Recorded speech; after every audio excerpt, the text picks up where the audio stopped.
حضرات محترم،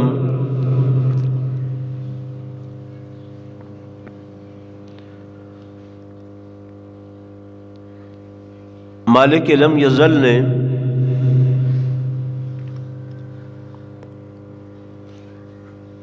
انسان کو جب پیدا فرمایا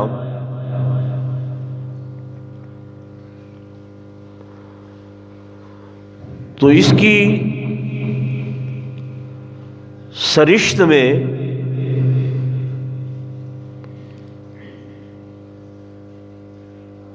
خطا اور گناہ کو بھی ساتھ ساتھ رکھا۔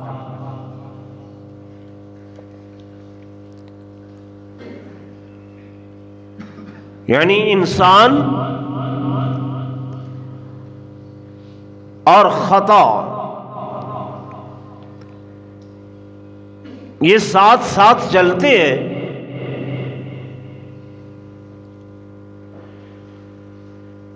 کیونکہ انسان کے اندر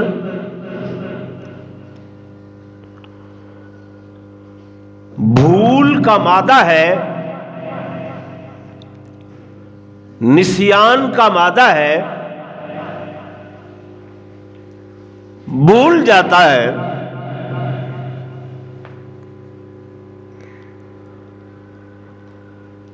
حضرت سیدنا آدم علیہ السلام چونکہ اللہ کے نبی ہیں، جہاں آپ کی بھول کا قرآن میں ذکر ہے، وہاں یہ ہے کہ فنسی آدم ولم نجد لہ عزما۔ جناب آدم علیہ السلام سے ایسی بھول ہوئی کہ جس بھول کا ان کے دل میں کوئی ارادہ تک بھی نہ تھا، عزم، کوئی ارادہ نہیں تھا، لیکن سرشتے انسانی کی وجہ سے، فطرت انسانی کی وجہ سے وہ بھول ہوئی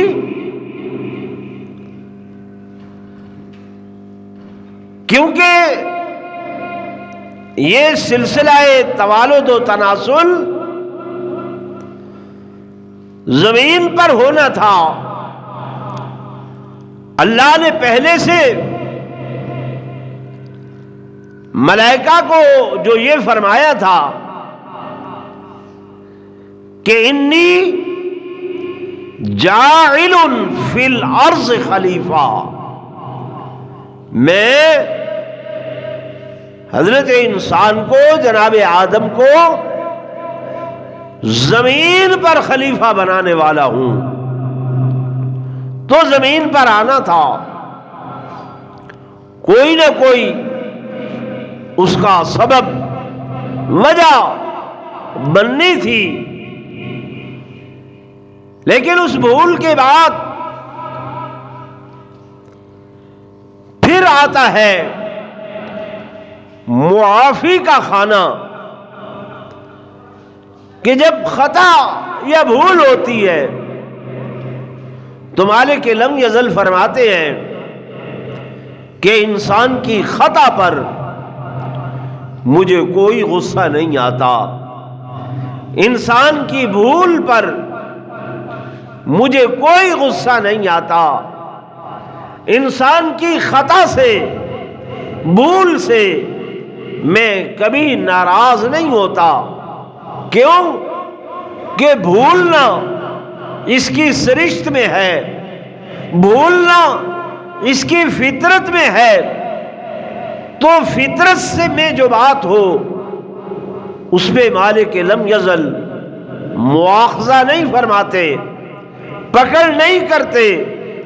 یہ اللہ تبارک و تعالی کا طریقہ ہے، پکڑ یا مواخذہ اس وقت فرماتے ہیں کہ جب انسان گناہ کرے، خطا کرے اور اس پر تکرار کرے، خطا کرے اور اس پر ہٹ درمی کرے، خطا کرے اور اس پر اترائے اکڑ خانی کرے، خطا کرے اور اس پر غرور کرے، خطا کرے اور اس پر ڈھٹائی کرے، خطا کرے اور پھر اس پر لوگوں کو گواہ بنائے، خطا کرے اور اس کو فخر سے چوکوں میں، ہوٹلوں پر، گلیوں میں اترا کر، اکڑ کر بیان کرے، لوگوں کو گواہ بنائے۔ اللہ فرماتے ہیں کہ پھر جب اس نے لوگوں کو اس پر گواہ بنا لیا ہے تو تب مجھے اس پر غصہ آتا ہے۔ میری بات سمجھ میں آئی؟ خطا پر رب لم یزل ناراض نہیں ہوتے، بھول سے ناراض نہیں ہوتے، بھول ہو ہی جاتی ہے کہ الانسان مرکب من الخطا والنسیان، انسان کی حیات ترکیبی جو ہے، یہ جو بنایا گیا ہے تو اس مادے کے اندر خطا شامل ہے، بھول شامل ہے۔ تو اللہ فرماتے ہیں اگر بھول ہو جائے اور بندہ معافی مانگ لے، فرمایا میں رب بھی معاف کر دیتا ہوں۔ اگر تم میں سے کسی سے زیادتی ہو جائے اور پھر وہ اس پر معافی مانگ لے تو تمہیں بھی چاہیے کہ تم بھی اس کو معاف کر دو۔ بیشتر مثالیں ہیں قرآن میں اس کی، بہت سی مثالیں ہیں۔ حضرت سیدنا یوسف علیہ السلام اولو العزم پیغمبر، شان والے نبی،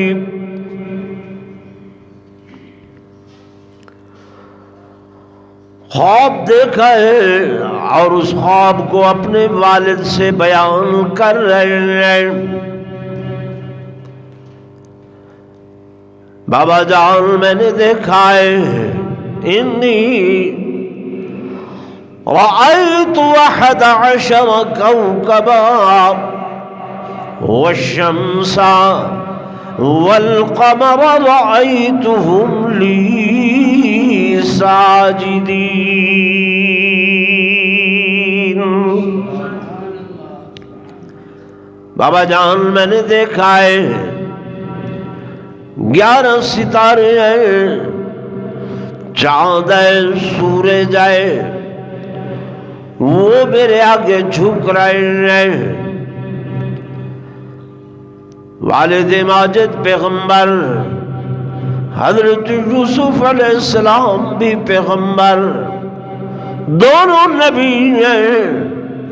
حضرت یعقوب سمجھ گئے بیٹے کا خواب جھوٹا نہیں ہو سکتا، نبی بیٹا ہے، پیغمبر بیٹا ہے۔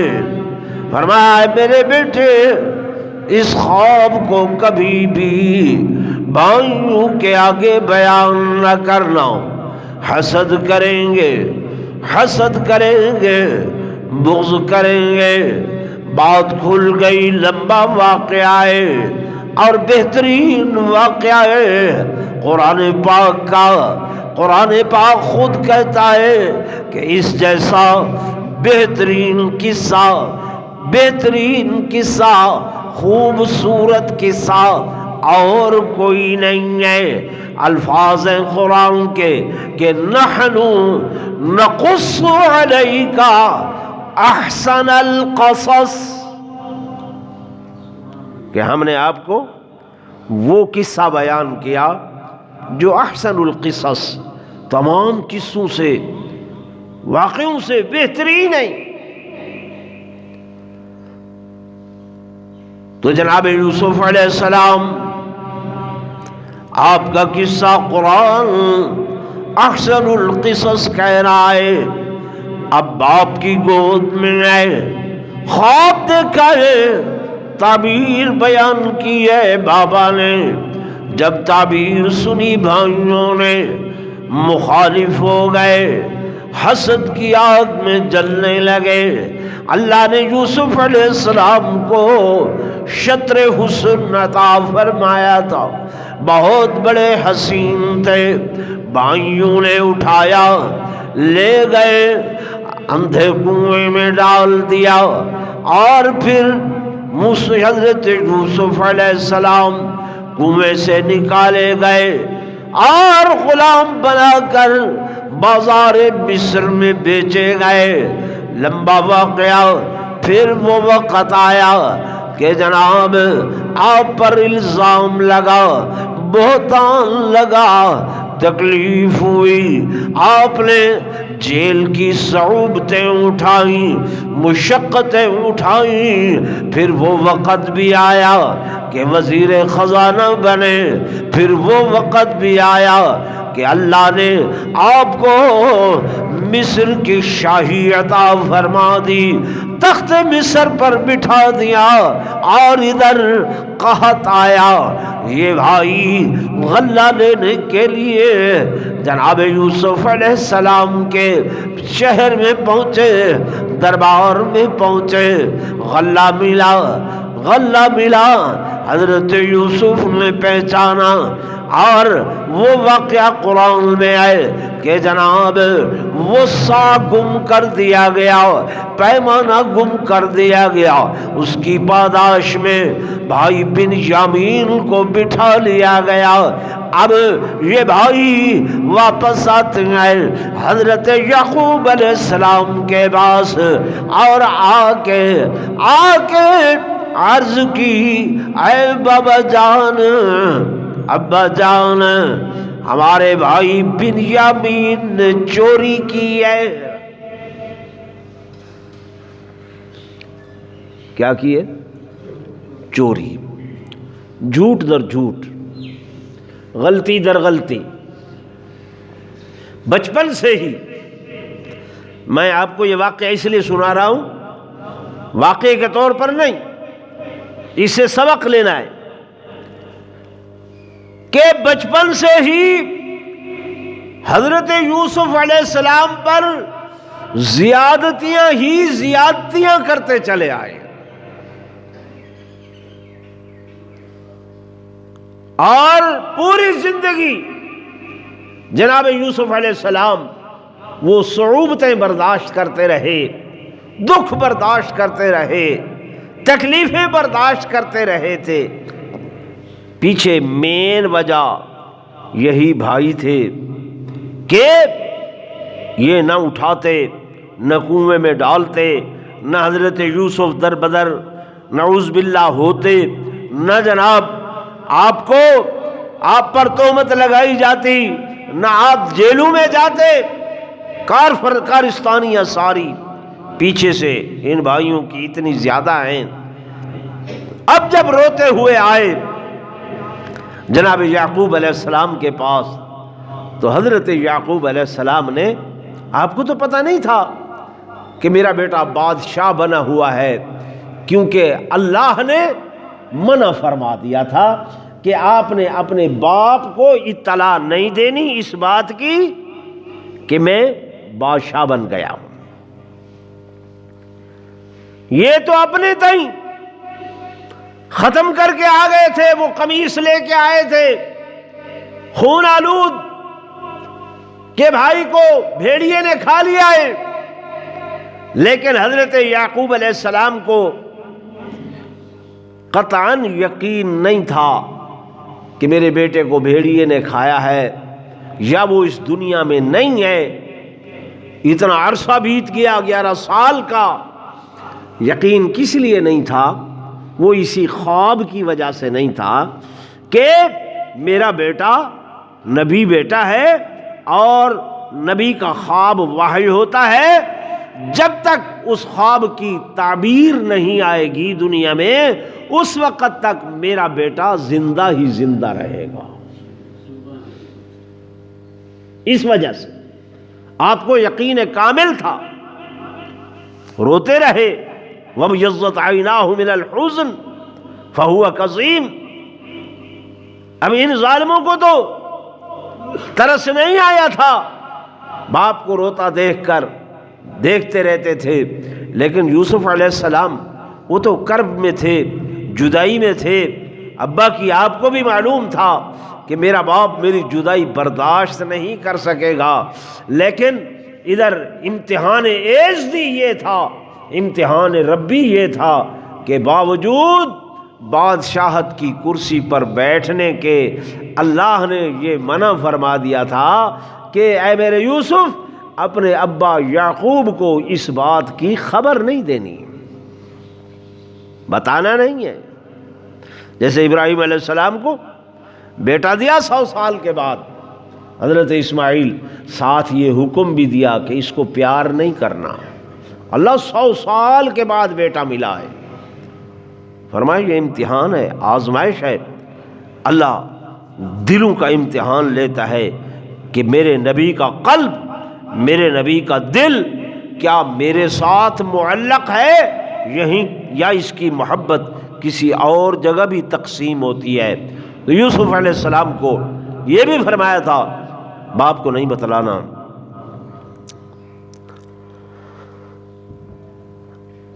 اور اب جناب یوسف علیہ السلام ادھر عزیز مصر ہیں، بادشاہ مصر ہیں، آ گئے ابا کے پاس کے بابا جان بھائی نے چوری کر لی ہے، اس بادشاہ کا صاع پیمانہ اٹھا لیا ہے۔ حضرت یعقوب علیہ السلام نے خط لکھا جناب بادشاہ مصر کو، اور اس خط کے اندر آپ نے اپنی تکلیفیں گنوائی، اپنے دکھوں کا ذکر کیا، اپنے صرف نہیں بلکہ اپنے باپ دادا کے بھی دکھوں کا ذکر کیا، ان کی تکالیف کا بھی ذکر کیا، اللہ کی حمد و ثنا بیان کرتے ہوئے لکھا اے بادشاہ مصر میں نبی ہوں اور یہ انبیاء کی اولاد ہیں، نبیوں کی اولاد ہیں، ہم پہ پہلے بھی بہت سی تکلیفیں آئی، آزمائشیں آئی، میرے چچا پر آزمائشیں آئی، میرے بابا پر امتحان آیا، میرے دادا ابراہیم علیہ السلام کو آگ کے چیخے کے اندر جلایا گیا، تو اپنے پورے خاندان کی آپ نے صفتیں بھی بیان کی، اس خط کے اندر ان کے ذکر خیر بھی کیے، ان کی تکالیفیں بھی دہرائیں۔ اگر میں ایک ایک امتحان کا ذکر کروں، جمعہ کا مختصر وقت ہے، بس وہ تمام انبیاء علیہ السلام کے امتحانات گنوائے، آخر میں اپنی تکلیف کا اس دکھ اور کرب کا اظہار کیا کہ اے بادشاہ مصر میں بہت دکھی ہوں، میرا بیٹا مجھ سے جدا کر دیا گیا ہے، معلوم نہیں وہ کس حال میں ہے، معلوم نہیں وہ کس پوزیشن پوزیشن میں ہے، اس پہلے اس بیٹے کی وجہ سے میں بہت دل گرفتہ ہوں۔ بادشاہ مصر، ہم یہ انبیاء کی اولاد ہیں، یہ چوری نہیں کرتے، چوری یہ نہیں کرتے، میں پہلے سے بہت دل گرفتہ ہوں، پہلے سے میرا دل بہت دکھی ہے، مہربانی کرو میرے بیٹے کو بھی رہائی دے دو، اور ہمیں گندم کی ضرورت ہے لیکن پیسے بھی نہیں ہیں، پیسے بھی، یہ قرآن ہے اللہ کا، یہ الفاظ قرآن میں ہیں، پیسے بھی نہیں ہیں، مانگتا بھی نہیں ہوں، لیکن جتنا کچھ یہ پیسے ہیں ہمارے پاس وہ بھی آپ کی خدمت میں ہم پیش کر رہے ہیں۔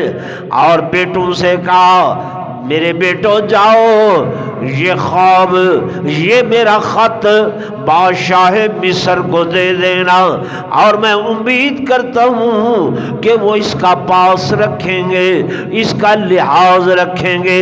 اب جو بات میں کرنے والا تھا کہ جب یہ لوگ حضرت یوسف علیہ السلام کی خدمت میں آئے، اللہ کے نبی یوسف علیہ السلام اپنے چہرے پر ہمیشہ پردہ لٹکائے رکھتے تھے کہ آپ کا حسن قرآن نے بیان کیا ہے کہ ہم نے شطر حسن حضرت یوسف علیہ السلام کو دیا تھا، یعنی ساری دنیا کا حسن تقسیم کر کے آدھا حسن یوسف علیہ السلام کو، آدھا باقی تمام لوگوں کو دیا تھا۔ تو حضرت یوسف علیہ السلام چہرے پر ہمیشہ نقاب ڈالے رکھتے تھے۔ اب یہ تو نہیں دیکھ رہے تھے یوسف علیہ السلام کو، لیکن یوسف علیہ السلام تو دیکھ رہے تھے کہ یہ تو میرے پرانے کرم فرما میرے بھائی، جنہوں نے مجھ پر زیادتیاں در زیادتیاں کی ہیں، جنہوں نے مجھ پر ظلم در ظلم کیا ہے، اب بھیگے بنے ہوئے اور شکلیں بسوری ہوئی میرے پاس لے کر آئے ہیں۔ اب آپ نے جب خط دیکھا بابا کا ضبط کے بندھن ٹوٹنے لگے تھے، لیکن اللہ نے صبر دیا،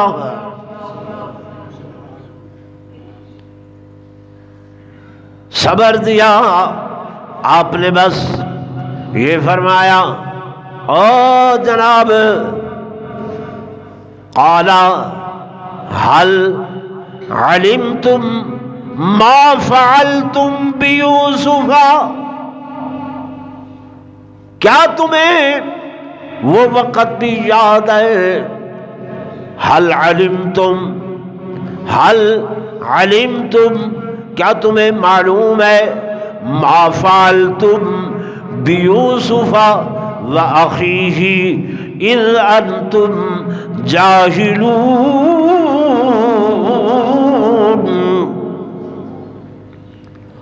الفاظ دیکھیں قرآن کے کہ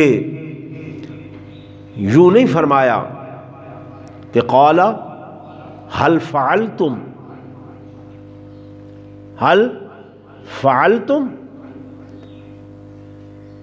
یا هل ظلمتم،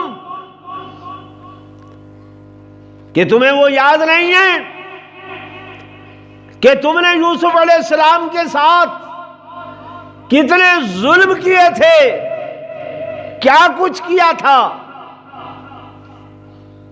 اللہ کے نبی نے یہ نہیں جتلوایا، نرم خوئی، نرمی، معافی کا پہلو یہاں پر بھی اظہر من الشمس سے زیادہ ہے کہ تانا ایسا نہ ہو جو ان کے دل کو چیرتا ہوا چلا جائے۔ مسافر ہیں، دور دراز سے آئے ہیں، امید لے کر آئے ہیں، یہ بھی نہیں کہا کہ تم نے ظلم کیا تھا۔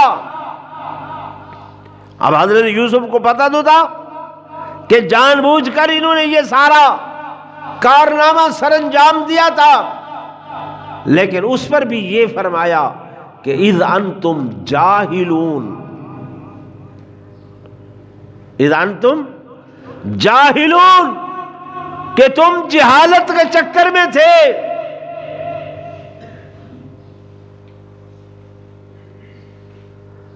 تو جب انہوں نے جناب یوسف علیہ السلام کی یہ گفتگو سنی کہ حضرت یوسف علیہ السلام اب تخت مصر پر بھی آئے، بادشاہت بھی آئے، لیکن پھر بھی اس قدر نرم خوئی ہے، یہ تو اب جان رہے تھے کہ ہم ہی نے بچپن میں اٹھایا تھا، ہم نے ہی کانٹوں پر چلایا تھا، ہم نے ہی اندھے کنویں میں ڈالا تھا، تمام مظالم ہم ہی نے کیے تھے، ایک ایک کر کے وہ ظلم وہ ستم ان کو معلوم تھا۔ اب چاہیے تو یہ تھا کہ جناب یوسف علیہ السلام انہیں جیل کی کال کوٹھڑیوں میں ڈال دیتے، چاہیے تو یہ تھا کہ جناب غلاموں کو ان کو غلام بنا کر یہیں پر رکھ لیتے، لیکن جناب یوسف علیہ السلام نے وہ تانا بھی نہیں دیا، تان کی زبان بھی استعمال نہیں کی۔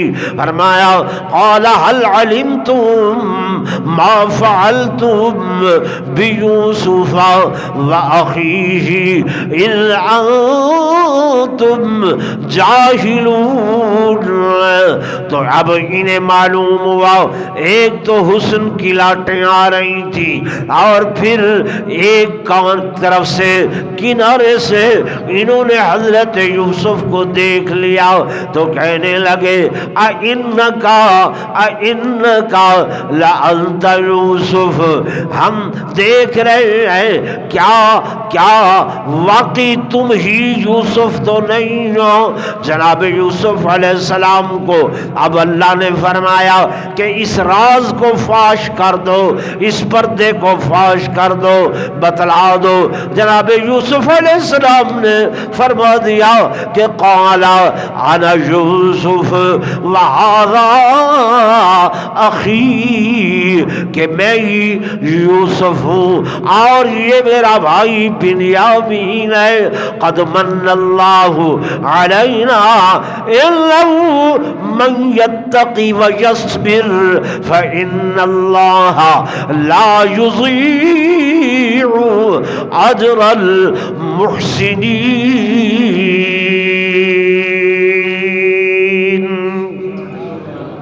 فرمایا میں ہی یوسف ہوں اور یہ میرا بھائی ہے، جان لو تم بھی انہ من یتقی، کہ جو بندہ تقوی اختیار کرتا ہے ویصبر، اور جو مظالم ہیں ان مظالم پر صبر کر لیتا ہے۔ میں نے بات شروع کی تھی کہ خطا ہونا بھول ہونا یہ سرشتے انسانی میں ہے، فطرت انسانی میں ہے کہ انسان سے بھول ہو جاتی ہے، خطا ہو جاتی ہے، غلطی ہو جاتی ہے۔ غلطی ہونا اور بات ہے، بھول ہونا اور بات ہے، غلطی کرنا اور بات ہے۔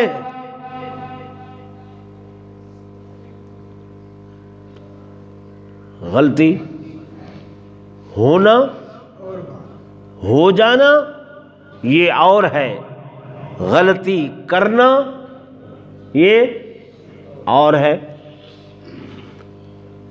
ہو گئی جب ہو جاتی ہے تو اس پر پھر ندامت ہوتی ہے، تاسف کا اظہار ہوتا ہے، افسوس کا اظہار ہوتا ہے، دل مغموم ہوتا ہے، نادم ہوتا ہے، پریشان ہوتا ہے۔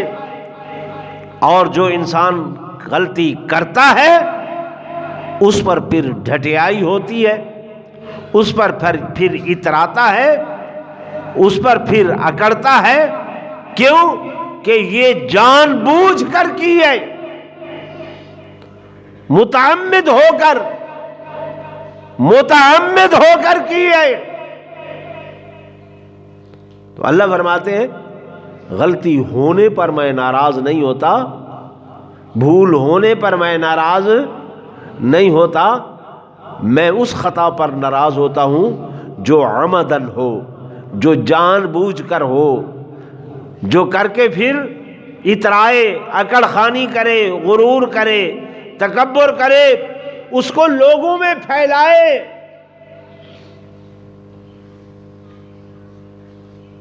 حضرت موسیٰ کلیم اللہ اللہ کے پاس جا رہے تھے، آپ کے ساتھی نے کہا مجھ سے فلاں غلطی گناہ ہوا ہے،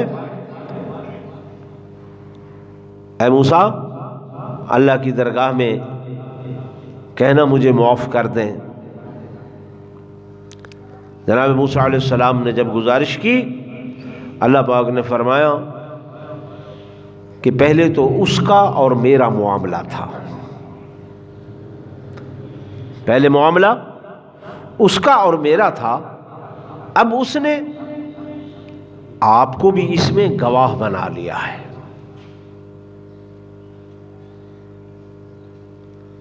میرا کام تو ستاری تھا، میں نے تو چھپایا ہوا تھا، اس کے پردے کو فاش نہیں کر رہا تھا، اس کا راز رکھا ہوا تھا. لیکن اب جب اس نے آپ کو گواہ بنا لیا ہے، اب میرے ہاں اس کا حساب بھی ہوگا اور احتساب بھی ہوگا. تو یہی ہے خطا عمدن جو ہوتی ہے، جان بوجھ کر جو ہوتی ہے، وہ یہ کہ ہم پھر لوگوں کے آگے بیان کرتے ہیں بڑا فخر کر کے، او جی اسی تے اے کر چھوڑیا، اساں تا اے کیتا، اساں اتنی جیلاں گزاریاں، یعنی بڑے فخر سے بیان کرتے. تو یہی خطا عمد ہے. اب اللہ تبارک و تعالی نے جناب یوسف علیہ السلام سے کہ دل کے اندر یہ بات ڈالی کہ اے میرے پیغمبر، بے شک انہوں نے زیادتیاں کی ہیں، بے شک انہوں نے ظلم کیے ہیں آپ پر، لیکن آپ نے صبر کیا. بھائیوں سے یہی کہا کہ جو شخص اللہ کا خوف دل میں رکھتا ہے، تقوی اختیار کرتا ہے، اور پھر جو تکلیفیں آئے ان پر صبر کر لیتا ہے، تو اللہ کبھی صبر کرنے والوں کے اجر کو ضائع نہیں کرتا. نیکی کرنے والوں کی نیکی کو اللہ پاک ضائع نہیں کرتا. جاؤ بھائیو، میں نے بھی صبر کیا ہے، اور بابا جان کے پاس میری یہ قمیص لے جاؤ، میری یہ قمیص لے جاؤ، اور ان کو کہنا کہ یہ قمیص اپنی آنکھوں پر رکھیں، اللہ آنکھوں کی نورانیت واپس لوٹا دے گا.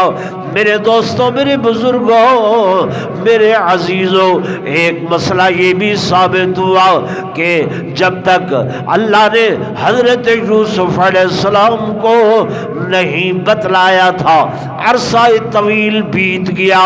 اللہ کے نبی بیٹے کی جدائی میں رو رہے ہیں، غمزدہ ہیں، لیکن پتہ نہیں چل رہا کہ بیٹا کس حال میں آئے، کس جگہ پر آئے. زندہ تو ہے لیکن کیسے زندگی گزر رہی ہے اس کا پتہ نہیں تھا. لیکن جب اللہ بتلانے پر آیا تو ابھی یہ قمیص مصر سے چل رہی ہے، آپ یہاں گھر میں بیٹھے ہیں تو فرما رہے ہیں کہ انی لأجد ریح یوسف، آج میں یوسف کی خوشبو محسوس کر رہا ہوں.